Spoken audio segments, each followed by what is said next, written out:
Magandang buhay. Ayan, after 2 weeks nga po ay ito, meron na naman pong tubo ang ating oyster mushroom. So i-harvest na po natin sila para makapagbigay ulit sila ng mushroom sa susunod. Ayan, so unahin natin itong malaki. Ayan, so nakakatuwang mag-harvest, ano? Sobrang laki. May ulam naman po tayo for tomorrow.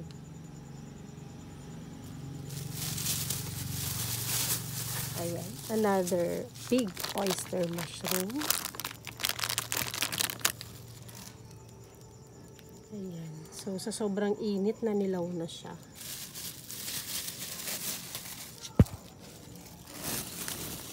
Ayan natin sa dulo, baka mayroon pang magtatago.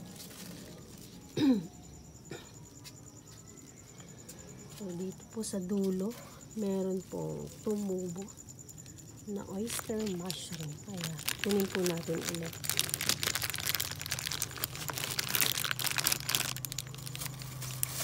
Ayan. So, may pang-ulam na naman po tayo for tomorrow na oyster mushroom. Mapapasarap na naman po tayo ngayon sa pagkain. Ayan. So, ilagay muna natin siya dyan at didiligan natin para hindi sila maluyo. Spray lang natin sila. Ayan. So, sa gilid-gilid lamang, huwag masyadong itutok sa may butas kasi baka may sobrang sa tubig at malunod. Ayan, itong isa nag-dry na dahil sa sobrang init ng panahon ngayon. Kaya kailangan nila ng bilis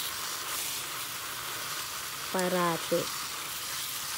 So ako kasi may pasok ako sa school, kaya ang pagdidilig ko ay sa umaga bago pumasok at ganitong oras or mas maaga pagkadating ko galing sa trabaho.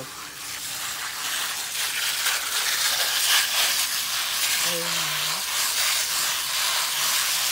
So hintayin na naman po natin siyang magbigay ng kanyang bunga after 2 weeks.